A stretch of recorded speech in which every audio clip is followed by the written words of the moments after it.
All right, so Pete, what would you say are like the key differences in rules in inherited IRAs between like spouses and non-spouses? Yeah, well, if you get an inherited IRA and you're a spouse, totally different because you can roll that over and make it your own IRA. So it isn't even an inherited IRA any longer at that point. Now, if there is some reason that you want to do an inherited IRA as a spouse, you can. And then you're kind of putting yourself into the same rules as everyone else would. So now there are rules with an inherited IRA that if you were to inherit an IRA as a non-spouse, you would take that account and you would move it into this inherited IRA. So the deceased person had an account, they move it into an inherited IRA for the beneficiary. That's a non-taxable event.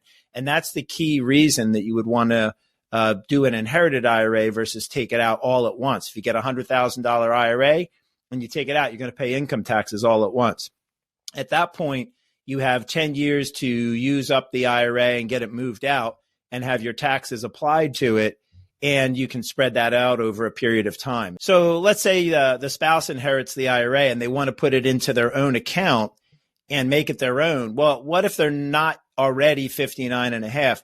Then they're going to be subject to an early distribution penalty as anybody would. Just if you had your own IRA and you have to take money out and pay that early distribution penalty of 10%. So that might be a reason why a spouse would want to do an inherited IRA because there is no penalty. And then they have to move the money out over that same 10-year period of time. So maybe they're 50 and they want to start taking money out over that 10-year period of time and avoid the penalty.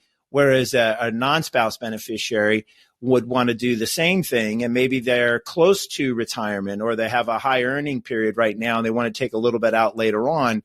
Then they want to take some money out and spread it out to avoid the taxation. So that's really the key difference. Spouses have an option that no one else has when it comes to inheriting an IRA.